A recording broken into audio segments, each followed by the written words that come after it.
Hi guys, welcome to Srikanth Mototech. So last Sunday రావాల్సినటువంటి Q&A episode అనేది చేయలేకపోయాను.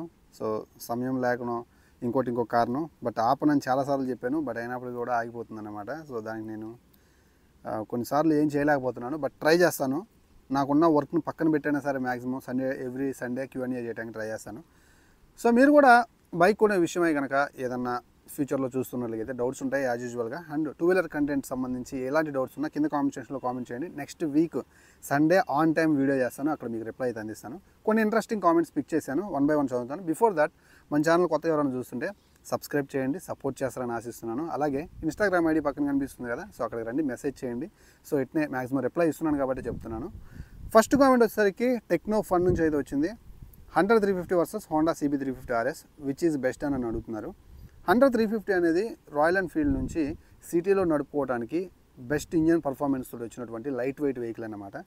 So CB 350 RS అనేది ఒక రోడ్ స్టార్, లాంగ్ రైడ్స్ కోసం, కొంచెం ఆఫ్ రోడ్ పర్పస్ మీద కూడా యూస్ చేయొచ్చు.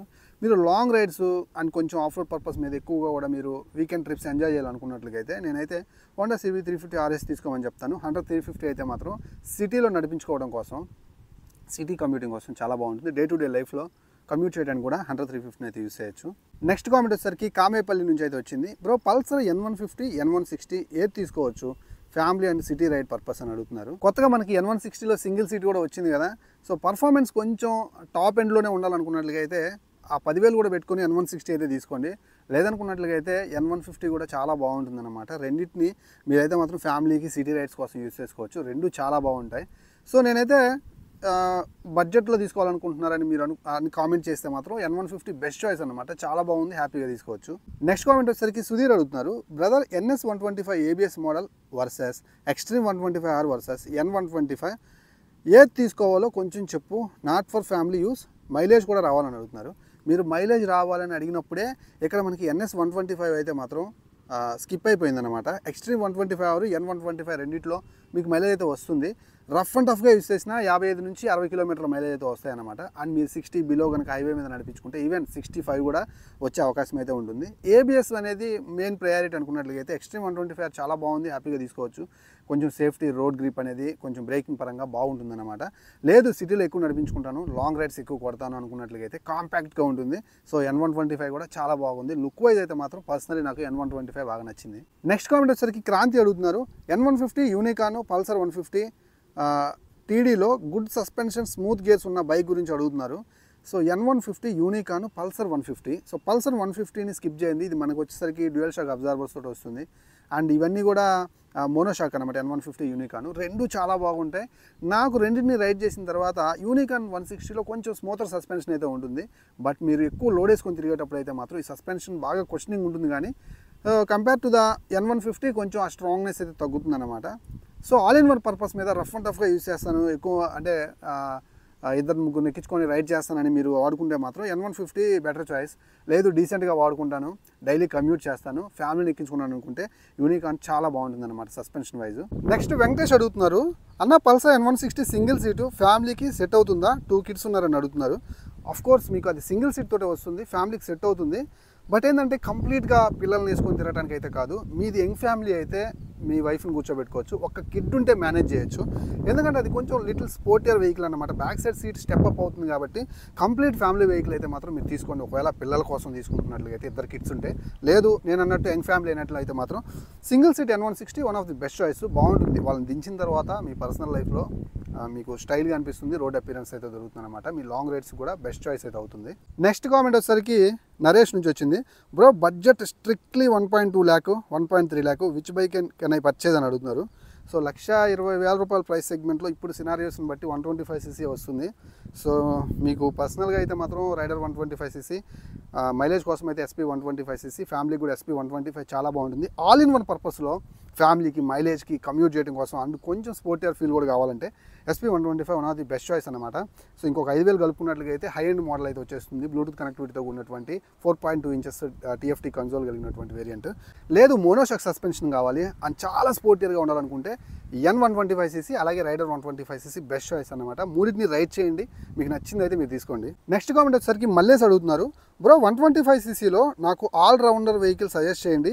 అకార్డింగ్ టు మీ ప్రీవియస్ వీడియోస్ నాకు SP 125 రైడర్ 125 నచ్చి బట్ మీ ఒపీనియన్లో బెస్ట్ వెహికల్ ఇన్ 125cc చెప్పండి. నాకు ఫ్యామిలీ రైడ్ పర్పస్ చేస్తున్నాను. Age 26, weight around 65 kgs. Moreover నాకు మైలేజ్ కూడా important because of my professional work అని అడుగుతున్నారు.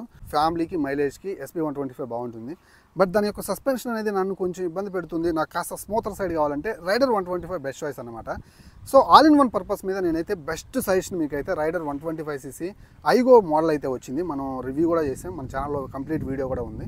సో ఆ వెహికల్ నడిపిస్తున్నప్పుడు నాకు చాలా మంచి సస్పెన్షన్ ప్లేబ్యాక్ ఉంది అండ్ ఫ్యామిలీ కూడా కంఫర్టబుల్గా ఉండే విధంగా సీట్ ఆఫర్ చేస్తున్నారు. Build quality up to the mark ఉంది. మీరు కనుక ఎకో పవర్ మోడ్స్ ఉంటాయన్నమాట. ఎకో మోడ్లో నడిపించుకున్నట్లయితే చాలా మంచి మైలేజ్ అయితే ఆఫర్ చేస్తుంది. So better go with Raider 125cc iGO. Next comment వచ్చేసరికి రవి అడుగుతున్నారు, అన్న BS6 బైక్స్లో పల్సర్ KTM 200 పైన RPM ఎక్కువ కొడితే ఏమైనా ప్రాబ్లం అవుతుందా అంటున్నారు. బ్రో అది జస్ట్ మిషన్స్ అన్నమాట. So KTM vehicles, Pulsar vehicles ఎక్కువ RPMలో కొట్టడం కోసమే ఆ వెహికల్ని రెడీ చేయబడుతుంది, అంటే మ్యానుఫ్యాక్చరింగ్ చేయబడుతుంది అనమాట. మీరు ఎలాంటి ప్రాబ్లం పెట్టుకోవద్దు, హ్యాపీగా వెళ్ళండి. ఎంతసేపు అయినా RPMలో మీరైతే యూస్ చేయొచ్చు. బట్ దానికి రెస్ట్ ఇవ్వాల్సిన అవసరం కూడా ఉంటుంది. ఫర్ ఎగ్జాంపుల్ మీరు హైవే మీద లాంగ్ రైడ్ కొడుతున్నారు, ఒక 500 kilometers అనుకోండి. అట్లీస్ట్ ఒక 70-80 kilometers వచ్చి ఒకసారి ఒక 10 నిమిషాలు బ్రేక్ తీసుకున్నట్లయితే సో మీకు బాగుంటుంది, బ్యాక్ పెయిన్ రాకుండా. At the same time vehicle కూడా ఇంజిన్ కూల్ డౌన్ అవుతుంది కాబట్టి ఇంకా బెటర్ సీమ్లెస్ ఎక్స్పీరియన్స్ అయితే పొందొచ్చు అనమాట. అన్న సజెస్ట్ మీ ఏ bike Apache 160 USD, Unicorn 160, reliability performance main bro అని అడుగుతున్నారు. సో రిలయబిలిటీ పర్ఫార్మెన్స్ మీకు రెండు వెహికల్స్లో ఉంటుంది. But completely performance oriented vehicle చూసినట్లయితే అప్పుడు మీరు అపాచీ 160 4V తీసుకోండి, USD మోడల్. దాన్ని మనం రైడ్ చేసాం. కంప్లీట్గా మీరు దాని గురించి తెలుసుకోవాలనుకున్నట్లయితే మన ఛానల్లో వీడియో ఉంటుంది అపాచీ 160 4Vకి సంబంధించి, మీరు అయితే చూడొచ్చు. యంగ్ ఫ్యామిలీకి చాలా బాగుంటుంది. కంప్లీట్ ఫ్యామిలీ కోసం కమ్యూట్ చేయడం కోసం ఒక ఫార్మల్ లుక్ ఉన్న క్లాసిక్ వెహికల్ అయితే యూనికాన్ తీసుకోండి.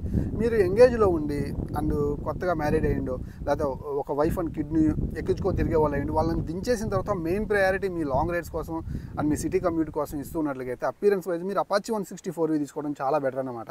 ఎందుకంటే బైక్ మనం ఎప్పుడైనా సరే లైఫ్లో చాలా తక్కువ సార్లు కొనుగోలు చేస్తాం అండ్ మన రిక్వైర్మెంట్స్ని బట్టి వెహికల్ తీసుకోవడం చాలా బెటర్. మీకు పర్ఫార్మెన్స్ మెయిన్ అయితే మాత్రం అపాచీ, ఫార్మల్గా క్లాసిక్గా ఫ్యామిలీ కోసం అయితే మాత్రం యూనికాన్ బెస్ట్ అనమాట. రెండు రిలయబిలిటీగానే ఉంటాయి. నెక్స్ట్ కామెంట్ వచ్చేసరికి జగదీష్ అడుగుతున్నారు, bro SP 125cc 2020 model exchange చేసి TVS రైడర్ 125 ఐగో తీసుకోవచ్చా, లేదంటే TVS రోనిన్ బైక్ తీసుకోవాలనుకుంటున్నాను, కానీ నా హైట్ 5.3, హైట్కి రోనిన్ సరిపోతుందా లేదు. ఒక 125cc బైక్ నమ్మి మళ్ళీ ఇంకో 125cc బైక్ తీసుకోవడం అనేది అస్సలు కరెక్ట్ కాదన్నమాట. ఎంతో పెరగదు, ఒక్కరవా అంటే ఒక 1 Nm టార్క్ 1 PS పవర్ పెరుగుతుంది. అది మిమ్మల్ని అంత ఇంప్రెస్ చేయకపోవచ్చు, అది చాలా ఫూలిష్ పని అన్నమాట. నేనైతే అస్సలు ఎంకరేజ్ చేయను అండ్ మన సబ్స్క్రైబర్స్ అస్సలు చేయకూడదు ఆ తప్పు. బట్ రోనిన్ తీసుకుంటాను అన్నారు చూడండి, దట్స్ ద గుడ్ చాయిస్. ఎందుకంటే అప్గ్రేడ్ అనేది నెక్స్ట్ లెవెల్ అయితే ఉండాలన్నమాట. సో మనం పెట్టుకోగలిగితే బెటర్ అప్గ్రేడ్కే వెళ్ళండి, మళ్ళీ అదే సెగ్మెంట్లో అమ్మేసి తీసుకోవద్దు. సో మనకి 5.5 ఉండే వాళ్ళకి 5.4 ఉండే వాళ్ళకి సీట్ యాక్సెస్ చేయొచ్చు, ఈజీగా చేయొచ్చు. అండ్ మీరు ఒక్కసారి టెస్ట్ రైడ్ చేస్తే బెటర్ అని నా ఒపీనియన్. రోనిన్ అయితే మాత్రం చాలా బాగుంటుంది. మీరు కనుక సీట్ హైట్ కరెక్ట్గా సరిపోతే రోనిన్ తీసుకోవాల్సి వస్తే మాత్రం అస్సలకి వెనకాడాల్సిన అవసరం లేదు. బెస్ట్ వెహికల్ అనమాట. మంచి పవర్ అండ్ టార్క్, మంచి ఫీచర్స్ అయితే ఉన్నాయి. సో ఖచ్చితంగా వర్తీ వెహికల్, బెటర్ అప్గ్రేడ్ అవుతుంది మీకు అయితే 125cc నుంచి. నెక్స్ట్ కామెంట్ వచ్చేసరికి మనోహర్ అడుగుతున్నారు, అన్న పల్సర్ 220 కొనొచ్చా మై డ్రీమ్ బైక్ అని అడుగుతున్నారు. బ్రో డ్రీమ్ బైక్ అన్నారు కదా, సో డ్రీమ్ బైక్ని ఎప్పుడు కూడా మిస్ కావద్దు. ఎందుకంటే మీరు అంటే మనం ఎంగేజ్ దాటి వెళ్ళిపోయిన తర్వాత మనకు ఒక 45-60 వచ్చిన తర్వాత ఆ బైక్ని చూస్తే ఆ కోరిక అలానే మిగిలిపోతుంది. మీ డ్రీమ్ అంటున్నారు కదా, సో హ్యాపీగా కొనుక్కోండి. వెహికల్ అయితే మాత్రం ఆ వింటేజ్ ఫీల్ తోటి మంచిగానే ఉంది. రీసెంట్గానే నేను రైడ్ చేశాను, మంచి పర్ఫార్మెన్సే అయితే ఉంది. కాకపోతే 2025లో అప్గ్రేడ్ అనేది మనకేం పెద్దగా జరగలేదన్నమాట. దాన్ని అప్గ్రేడ్ కూడా చేయకపోవచ్చు, ఎందుకంటే ఆ సెగ్మెంట్లో చాలా వెహికల్స్ ఉన్నాయి. బజాజ్ నుంచే పెద్ద పెద్ద వెహికల్స్ కాంపిటేటర్స్గా మారాయన్నమాట. సో అన్నీ తీసుకొచ్చి ఆ 220F కనుక ఇచ్చినట్లయితే సో వాళ్ళకి కాంపిటీషన్ పెరిగిపోతుంది, దాన్ని అప్గ్రేడ్ చేయకపోవచ్చు. బట్ డ్రీమ్ బైక్ అంటున్నారు, సో ఆ ఫీల్ ఇంకా ఏ బైక్ కొన్నా రాదు అండ్ ఆ కోరిక అలానే మిగిలిపోతుంది. హ్యాపీగా మీరైతే కొనుక్కోవచ్చు అనమాట. నెక్స్ట్ కామెంట్ వచ్చేసరికి సోము అడుగుతున్నారు, షైన్ 125cc ఎందుకు ఎక్కువ కొంటున్నారని అడుగుతున్నారు. సో అది ఇప్పటి బైక్ కాదు, మీరు రోడ్ మీదకి వెళ్తే పాతవి కొత్తవి అన్నీ కనిపిస్తూనే ఉంటాయి. రిజిస్టర్ అయిపోయింది, మైండ్లో అందరికీ రిజిస్టర్ అయిపోయింది. షైన్ 125 అంటే ఒక కమ్యూటర్ వెహికల్, మంచి మైలేజ్ వస్తుంది.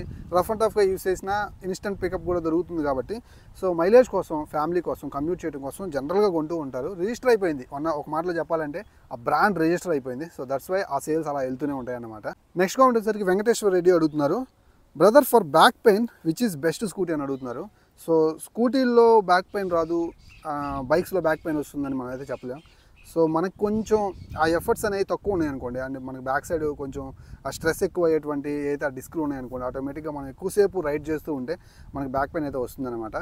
ఫర్ బెటర్ రిజల్ట్ నేనైతే మాత్రం బండి మీద ఎక్కువసేపు స్పెండ్ చేయకుండా ఉండటం బెటర్ అనమాట. ఇన్ కేసు ఎక్కువ దూరం పోవాలనుకో ఫ్రీక్వెంట్ బ్రేక్స్ తీసుకోండి, అప్పుడు బ్యాక్ పెయిన్ అయితే తగ్గుతుంది. ఇక స్కూటీలు అంటారా, మంచి కుషనింగ్ ఉన్నటువంటి సీటు, మంచి సస్పెన్షన్ ఉన్నటువంటి సీట్ ఏదైతే ఉంటుందో దాన్ని ప్రిఫర్ చేసినట్లయితే కంపేర్ టు ద బైక్స్ మనకి ఏదైతే స్కూటీల్లో ఆ రిలాక్సేషన్ దొరుకుతుంది కాబట్టి రిలాక్స్డ్గా కూర్చోవచ్చు కాబట్టి కొంచెం బాగుంటుందన్నమాట. సో అలాంటి స్కూటీలు అయితే మాత్రం నేను రీసెంట్గా ఇంకా పోస్ట్ చేయలేదు, ఇంకా మన హీరో నుంచి హీరో డెస్టినీ 125 రైడ్ చేశాను. ఆ టైంలోనే నేను కొన్ని స్కూటీలు కూడా రైడ్ చేశాను. సో వాటితో పోల్చుకుంటే డెస్టినీ 125cc నాకు మంచి సీట్ ఫోమ్ ఫినిషింగ్ తోటి అండ్ సస్పెన్షన్ తోటి బాగా అనిపించింది. పికప్ కూడా బాగుంది. ఒకసారి దగ్గరలో హీరో షోరూమ్ ఉంటే ఒకసారి టెస్ట్ రైడ్ చేయండి. నెక్స్ట్ కామెంట్ వచ్చేసరికి రాజేష్ అడుగుతున్నారు, అన్న నా దగ్గర హంటర్ 350 బైక్ ఉంది, కానీ నేను ఎక్స్పల్స్ 200 స్టాండర్డ్ బైక్ కొనాలనుకుంటున్నా, ఆన్సర్ చేస్తానని మెసేజ్ పెడుతున్నా, దయచేసి సలహా ఇవ్వని అని అడుగుతున్నారు. బట్ ఎక్స్పల్స్ అనేది కంప్లీట్గా అడ్వెంచరస్ వెహికల్ అనమాట. అడ్వెంచరస్ రైడ్స్ చేస్తూ ఉంటారు అనుకున్నట్లయితే మీకు హంటర్ అయితే మాత్రం ఫీల్ ఇవ్వలేదు. సో వీకెండ్స్లో మీరు మంచి అడ్వెంచరస్ రైడ్స్ కోసం అయితే మాత్రం ఎక్స్పల్స్ 210 తీసుకోండి, 200 వద్దు. కొత్తగా వచ్చిన ఎక్స్పల్స్ 210 అయితే బెటర్ అప్గ్రేడ్ తోటి వచ్చింది ఇంజన్. సో ఖచ్చితంగా అది బాగుంటుంది అనమాట. సో రెండు వేరే కేటగిరీస్, మీరు ఎలాంటి కేటగిరీలో వెహికల్ నడుపుతారో ఆ కేటగిరీకి సంబంధించిన ఈ రెండు వెహికల్స్లో ఒక వెహికల్స్ డిసైడ్ చేసుకుని బిఫోర్ దట్ ఖచ్చితంగా టెస్ట్ రైడ్ చేయండి. ఫ్రెండ్స్, ఇది రోజు వీడియో నచ్చింది అనుకుంటున్నాను. కామెంట్స్ అన్నిటికీ క్లారిటీగా రిప్లై ఇచ్చాను అనుకుంటున్నాను. ఇఫ్ ఇన్ కేస్ మీకు ఆన్సర్ దొరకలేదా, పక్కన ఇన్స్టాగ్రామ్ ఐడి ఉంటుంది, సో అక్కడికి రండి, మెసేజ్ చేయండి, మాక్సిమం రిప్లై ఇస్తున్నాను. వెళ్ళే ముందు మన ఛానల్ సబ్స్క్రైబ్ చేయండి. ఇలాంటి మంచి కంటెంట్ మీ దాకా రావాలి అండ్ బైక్ సంబంధించిన అవేర్నెస్ ఎప్పటికప్పుడు పొందాలనుకున్నట్లయితే ఖచ్చితంగా సబ్స్క్రైబ్ చేస్తేనే మీకు తెలుస్తుంది అనమాట. లైక్ చేయండి వెళ్ళే ముందు. ఇలాంటి మంచి వీడియోస్తో మళ్ళీ కలుస్తాను. అంతవరకు సెలవు. నేను మీ Srikanth, signing off. Bye bye now.